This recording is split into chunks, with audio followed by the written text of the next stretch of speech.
Welcome to Strategy Talk, where the authors and editors discuss news and events with a splash of history. Our host today is Dan Masterson. Joining him is Jim Dunnigan, well-known military author and the Dean of Wargaming. Also, joining today's show is columnist and author retired Colonel Austin Bay. Austin, Jim, I thought we'd talk a little bit about the Iranians redefining a crash of a helicopter as a hard landing. Jim, they've lost their president. How is this going to affect them? Well, nobody knows yet. They have to elect a new one, and it's a little confusing about who exactly the candidates would be. Raisi had been in office for a long time, and he had basically, how should I put it, set the course for Iranian policies towards the rest of the world, especially Israel and the United States, as well as portions of the Middle East where the Iranians have proxies, Hezbollah, in Lebanon, Palestinian territories. He's also been supporting Hamas, which is technically not a proxy because they're Sunni. Not Shia, but he's an opportunist, or he was an opportunist until he died, and I suspect whoever succeeds him will be equally opportunistic, because that's what the Iranians have going for them. They're now saying or hinting that the attack they made on Israel in April with all those missiles and UAVs. Was just a feint. They didn't use all this stuff. Well, apparently they did, but that's another story. Iran is one of the few countries in that region that makes their own missiles, and they sell them, they export them.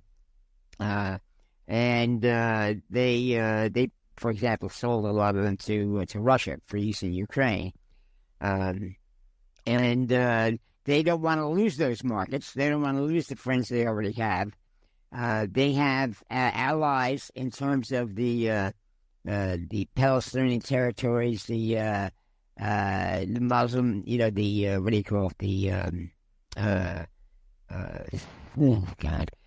various radical, Shia-backed, groups, which are, Hamas, which is not Sunni, but they back them, and Hamas takes it. By the way, what the Iranians are saying now is Hamas is in it for the money, which may be true. In fact, other people are chiming in that Hamas is basically looking out for Hamas. They do have a lot of money, billions, in Qatar, I believe it is, Qatar. Their people, basically try and live it up in places that the Mossad can't reach them or has a difficult time reaching them, because they're well aware of the fact that the Mossad has a long memory and they have hit squads. They can find you wherever you are. So they're not stupid, but they are greedy. Hezbollah, the Palestinian Islamic Jihad, PFLP, the Houthis, the Yemen Shia rebels, and various groups in Iraq. One of them being the Iraqi Hezbollah, which is smaller than the Lebanese Hezbollah, but be that as it may. The Iraqis are fighting them. The Iraqis, although they have they have a Shia majority, but they're Arabs. And the Iranians are Persians, Indo-European, and there's no love lost between the two groups. And you could basically make a lot of political hay in Iraq by saying you're going to resist the Iranians. Of course, with enough money, the Iranians will overcome that resistance. And that's another problem. The United States has given the Iranians billions of dollars that we've been withholding, sometimes legally, well, mostly legally, oil refunds. They were put under sanctions in the 1980s, and we've kept a lot of the money that would normally go to them. They're not supposed to export their oil. Whenever we catch it, we keep it, we sell it off, keep the money. That annoys them, as it would, and they want to end that. Well, the only way they can end that is to clean up their act, which they don't want to do. As long as the Islamic government is running the Iran. It's a hard line. It's a religious dictatorship. Now, Raisi was one of the few, civil officials, the president, who basically ran the bureaucracy. His job was basically to, how should I put it, overcome the damage done by the problems the religious dictatorship had inflicted on the Iranian economy, in which was creating a lot of unrest. We know about the hijab riots, which happened in 23, I believe. The lifestyle police in Iran beat to death a woman whose hair was not sufficiently covered by the hijab, and that created a lot of anger. I mean, that obviously was not spontaneous per se. That was based upon years of how should I put it, anger at the way the religious dictatorship is running things. The Iranians do not want to go through another revolution. Now, all the people who remember the bloodshed of the 1979 revolution against the monarchy, the Shah, they're gone. I mean, you've got a whole generation that's growing up after that revolution, but they're beginning, and they know the history, even though it's the accurate points in that history are forbidden in Iran. But it gets through with the internet and what have you. The Iranians in America, most of them American citizens, they can still connect with their kinsmen in Iran via the internet. The Iranians made a half-hearted attempt to censor the internet and to cut that out, but they realized that would just stir up more trouble, because, in addition to what they already had. So there's a lot of communications with people in Iran, outside Iran. And they basically tell them, look, you're being screwed. We're doing fine out here. And the Iranians know it. You immigrate, you go to America. Sure, well, if you're older, it's hard.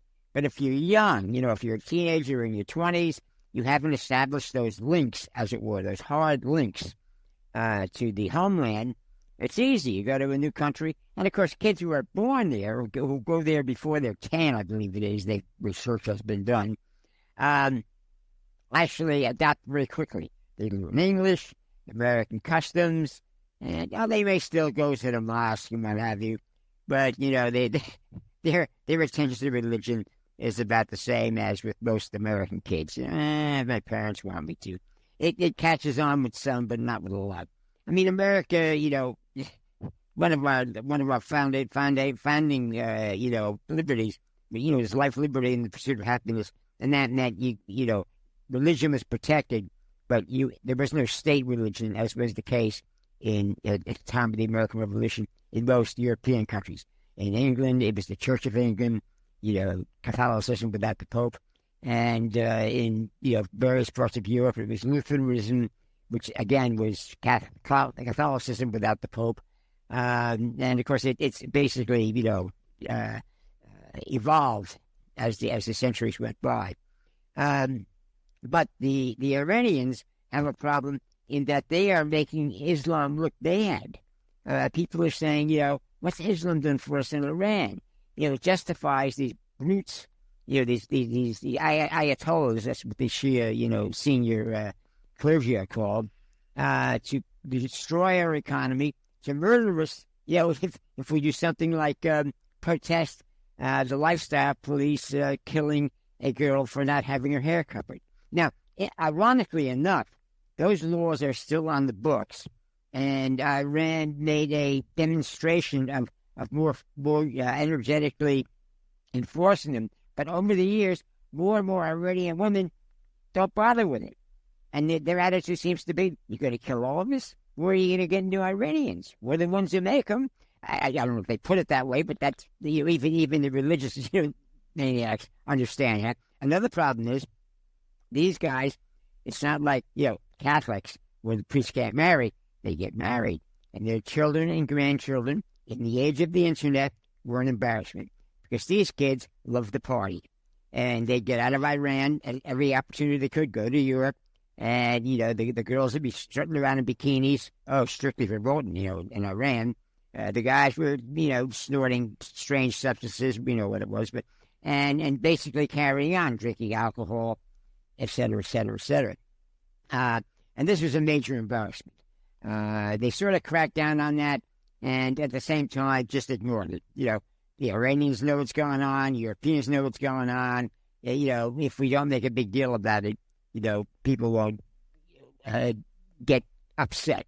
Now, the anger inside of Iran is causing a problem because the protests, which are banned, and because one of the calls of the protesters was for Islam to be banned and be replaced with something like Zoroastrianism, which was the ancient Persian religion that Iran replaced rather violently and somewhat incompletely in the 7th and 8th centuries. A lot of Zoroastrian customs are still observed. Now, the government looks the other way and says, it's just an old folk custom. Well, it's an old religious custom, like jumping over bonfires on certain days of the year and what have you. But a lot of Iranians, probably the majority, there was a survey, it's difficult to take surveys in a police state, but in the sense of people who live there, foreigners who go there for whatever reason, they say, most Iranians do not like their religious dictatorship. And going back to Zoroastrianism is popular because it's going to a kinder place. I mean, Zoroastrianism, the worship of the fire god, that's where jumping over fires comes in, was, compared to Islam, a much more kinder and gentler religion. It's one people could get behind. And it was replaced rather violently by a series of Iranian rulers who saw an opportunity to gain more control over the country, to basically turn Iran into a dictatorship. Because Islam, the word itself translates as submission, is not just a religion. It's one of the only major religions that incorporates the mandate that it be the state religion.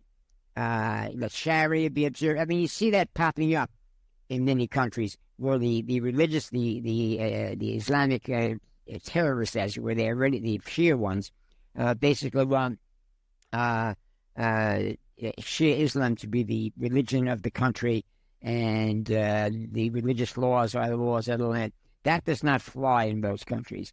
Even the Sunnis, with their Sharia law, it's a tough road to hoe. I mean, they go through the motions and they can basically maybe establish a religious dictatorship, but they use secular officials to run the country. There are not enough fanatic, clergymen to do that for them. And it's sort of a mixed system which sort of stumbles along. I mean, in a positive way here for the West, it keeps the Muslim countries weak because they're never truly united. Their religion, which was supposed to unite them, actually divides them because so many other people do not believe in it. And people who have lived over, I've talked to some, work with the oil companies and what have you, and they often joke about it. Outside the home, we pretend to be devout Muslims. Inside the home, one guy was invited over to, this doctor he knew. Was he Shia or he might have been Shia? But anyway, in the home, there's his wife and daughter dressed in Western clothing. One of his daughters was a teenager. She was very fetching. She shook hands. He looked her up and down. Daddy laughed. And Mommy made some noise about, a good husband for her. And, so it's a different story inside the home. But outside the home, everybody's got to be dour and, hate the West and what have you. And that's why Raisi was very much in favor of, backing more demonstrations against Israel, the great Satan, and the United States, the lesser Satan, or is it the other way around? Anyway, we're both Satans in their eyes, technically. But if you go to the embassies functioning in these Muslim countries, there's a big line of people outside the embassies trying to get visas to get out of their, Islamic paradise. So you can see where that's going. Not the way they'd like it to go. But what can you do? They're trapped in history. Khomeini. I'm sorry. I was going to make a comment about the great Satans and lesser Satans. the Ayatollah Ruhollah Khomeini, 1979 takeover, the United States was the great Satan. Israel was a little Satan, and the United Kingdom, Great Britain, was a lesser Satan. At least that's the way that third rate Satan translated it. So they didn't like British Petroleum, the Anglo-Persian Oil Company. So that was also a Satan, I guess, as well. But those were the three Satans that would get mentioned regularly: U.S., Israel, and Great Britain. Dan, I'm sorry, I didn't mean to interrupt your question. So, Austin, how is the death of the president and the other officials going to affect things internally in Iran? Well, that's a very good question. The current supreme leader, Ayatollah Ali Khamenei, I hope I'm pronouncing it correctly. I've heard it pronounced about 4 different ways on radio and television over the years. Was actually president, Dan, for about 6 or 7 years in the 1980s under Khomeini. He was picked out as a potential supreme leader, and now he is. Now, I believe he's 85, about to be 86, and Raisi was 63, I think. So he's 2 decades. He's 22, 23 years younger than Khamenei, Raisi. And Raisi, president, had various nicknames, but one of them, as I understand it, in Iran was the executioner, because he's carried out at least 3 purges and also put down revolutionaries in the streets, protesters. There was a TV report that I heard right after it was confirmed, that Raisi was dead, that he was responsible for the deaths of 6,000 to 7,000 Iranians over the years who were arrested, executed, shot in the streets. I think that's on the short side, because I've read elsewhere the figure is more like 11,000 or 12,000 of his own people that were killed on his orders. I'm sure that we get phone calls or emails from listeners saying, "But you're wrong. It's 35,000." But how many is, I suppose, a state secret inside the Ayatollah's Iran. The purpose, of course, is to scare the populace and into submission. Yes, Islam means submission to to God, but their apparatus, like every dictatorship, is submission to their political will. The reason I went into detail about the background on Raisi is that if you looked at the current supreme leader, Khomeini, he was brought up through the system to be a rigid, authoritarian leader, and Raisi was in a position to replace the current supreme leader. Well, he's not now. He's dead. And who knows about the interior working? One of the things the Khomeini, the revolutionary leader, wanted was to instill a permanent discipline among the religious discipline, absolute authority, religious discipline within the leadership in Iran, and not get the Shah shuffle, get kicked out like the Shah did by Iranians who want a much more liberal regime. If you remember that there was briefly, his name was Bani Sadr, who was elected president, the only real election they had after the Shah was toppled, and he was something of a quote-unquote pro-European modernizing moderate. And he got shoved out and now been living in exile, and occasionally I'll read essays by him or statements about how blind they were to the real threat of the Khomeiniist extremists, how blind they were to thinking that they would be able to modernize and have a freer lifestyle, like what Jim was describing about the way that most Iranians say in Iran say they want to live, and certainly the way they live if they get outside, escape, become expatriates in a democratic country. Just to give an example of it, one senior Iranian priest who was regarded as a liberal said, a lot of us like to wear sunglasses. Go check that out. He was making a joke of the fact that a lot of times he had some sort of designer Western sunglasses. And, of course, that rattled and angered the extremists inside Iran. And he was only talking about sunglasses, Joe, not the hijab. Or you've got in Iran now, as Jim said, a vast majority, I will say, of the country that despises its leaders. And what's the number? Don't know.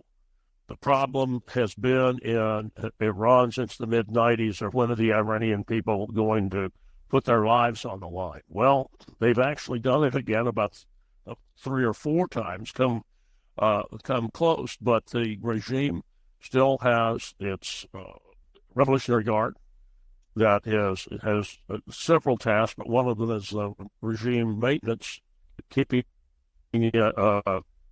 getting rid of protesters, getting rid of the opposition, killing them or forcing them into exile or putting them in the opposition in jail.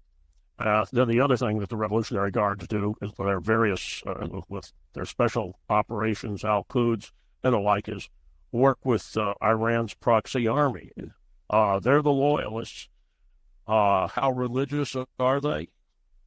That's questionable, but they certainly are loyal, have been loyal to the regime. I don't know that that's going to change. I do know that, and this is how I'm in the thinking on this, is that Iran has built its own Hydra that's got 5, 6 active little wars going on now, and that's the way the regime wanted it because they or thought they wanted it. But how powerful are these little armies? They're powerful locally, but they also become problems ultimately for Iran. They've got Iran because they cost them money. The Iranian people see them as a waste of money and a waste of lives. And at some level, the proxies that exert some control over their Iranian masters. You owe us. That's complicated. I don't know who's going to be to replace Khomeini, but when it comes about, there's going to be a reckoning. Is a reckoning going on with some of their proxies. I'm not talking just about Hamas. I'm talking about the Houthis and the various Hezbollahs that they've got, Lebanese Hezbollah, and Jim mentioned Iraqi Hezbollah, but they've also got other small organizations that they started and they fund. And how long can they keep funding them when there are demands at home? Don't know. Well, one thing that people do know is that the sanctions that were imposed because of the aggressiveness and the violence of their government have reduced increased the poverty rate. Iranians are much poorer because of this religious dictatorship they're living under, and that's really what's driving most of the internal resistance. The killing of that young Kurdish lady for having the hijab on wrong sparked a lot of anger, which caused eventually got 1,000 demonstrators killed before it quieted down earlier this year. But it still lingers.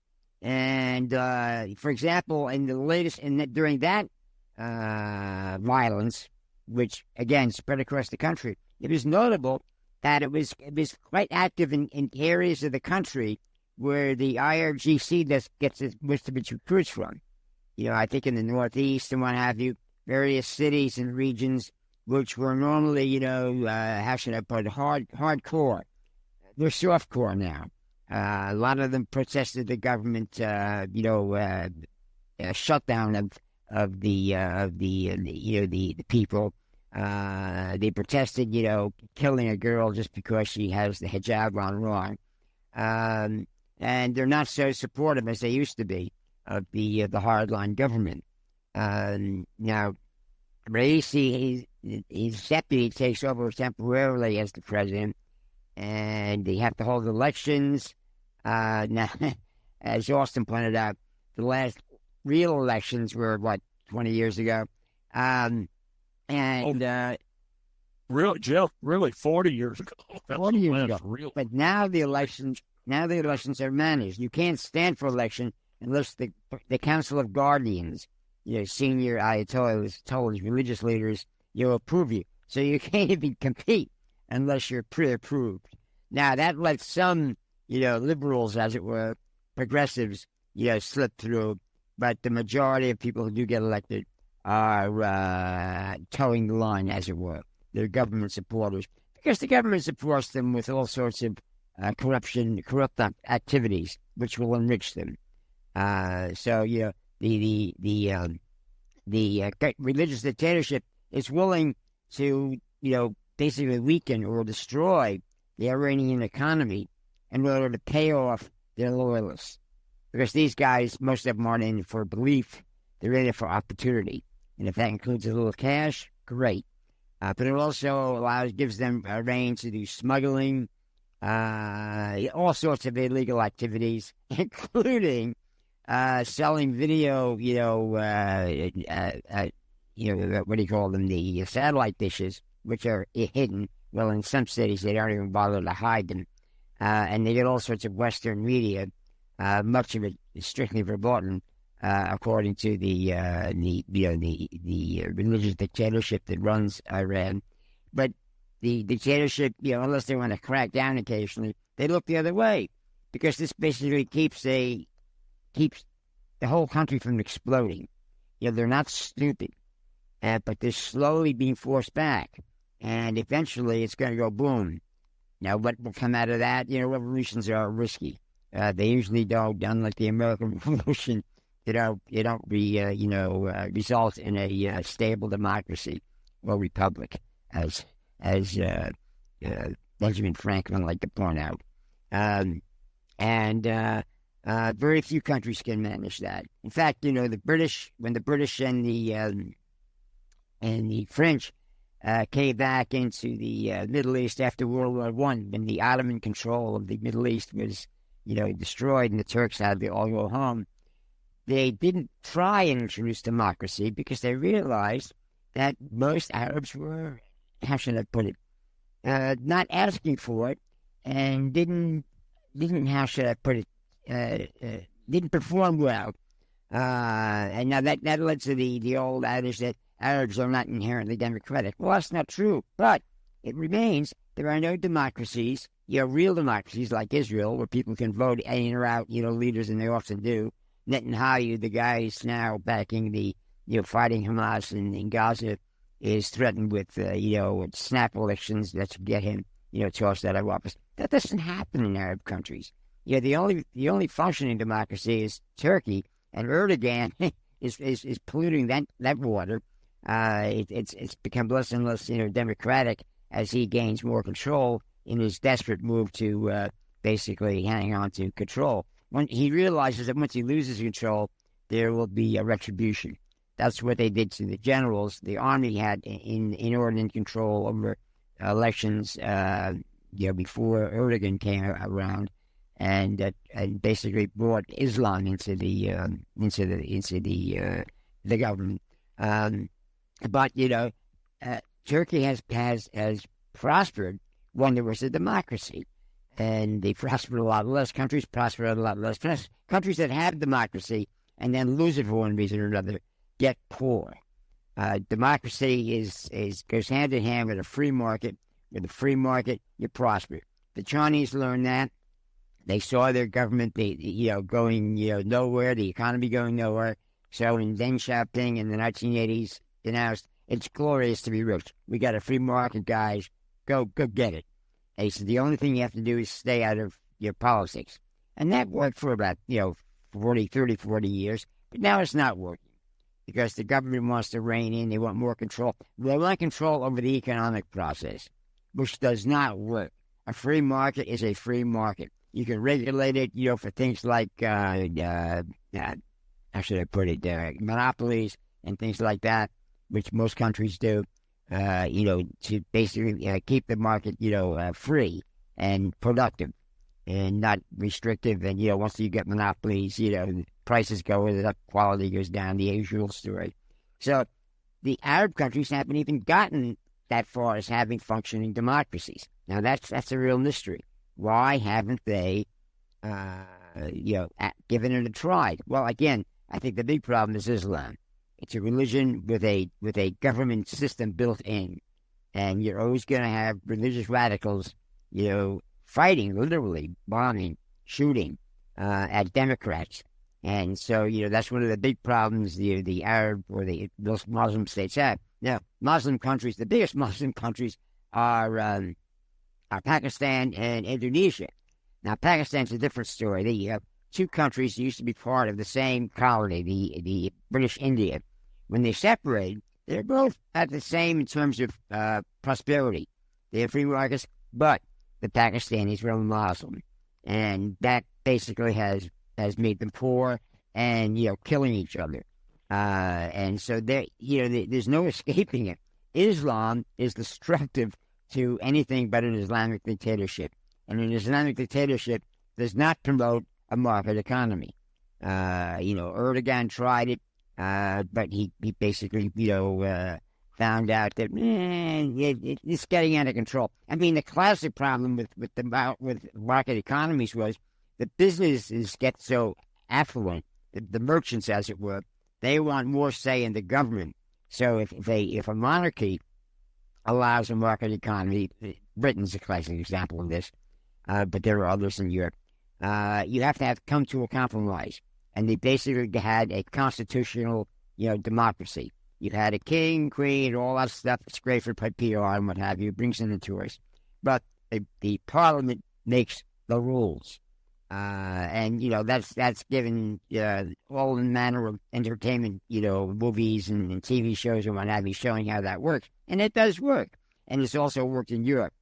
Countries like France went totally Republican. It took them, 30 or 40 years to finally, break out as a completely Republican. So it's not an easy process to undertake. And in these Muslim countries, it's extremely difficult because the religion is not, Catholicism or Protestantism or what have you. Countries that accepted 300 years ago, there was a compromise. I think it was during the 30 Years' War. They said, all right, religion is no longer to be used as an excuse to, kill your neighbors, to restrict trade and what have you.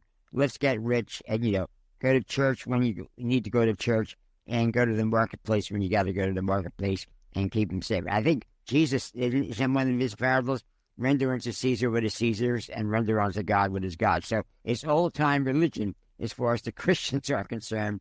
But the Muslims, they rewrote the book when they came charging in the 6th and 7th centuries, and they screwed the pooch, as the saying goes. Any last comments, Austin? Dan, I think, look, when was the last real election in Ayatollah Iran? And I'd say it was when Bani Sadr was elected right after the revolution. There was one reformist, and his name was Mohammed Khatami. I remember him quite well. I went and while Jim was talking, I went and checked to make sure what year it was. I was thinking that it was the late 80s. He was elected in 1992. Overwhelming. It was an election that the hardliners were absolutely sure they were in control of, and Khatami was treated as something of a joke because he was a liberalizing reformer. highly educated. As a matter of fact, I remember reading something that he wrote in the late 90s. The guy was also a philosophy professor, as well as being a religious leader, a Shia religious leader. And he wanted a liberalized society. So immediately what the Supreme Ayatollah did was block him off, really strip his office of power. They'd had an election. He got over 70% of the vote, which is symptomatic of, this is 1992 when that happened, of how disliked the regime is. And in all the years that he was held the presidency, and it was, I think, better part of a decade, he was complete figurehead. I remember he came to the United States and gave a talk in New York City, and it was, I believe he visited the UN as well, but he gave a talk with some other religious leader, and the extremists back in Tehran just flipped out that Khatami was willing to go talk with other priests and the non-Islamic priests. And he pointed out, he says, I've been doing this all my life, as a professor. So that was the last time the hardliners risked anything in an election. Khatami did get elected in 92. They thought they had it rigged. I'm talking about the hardliners, but they didn't have it completely rigged. So, and that it chafes on the Iranian people. Well, we'll wrap it up there, and we'll talk to you gentlemen next time. All right. See you guys. Bye, guys. Bye.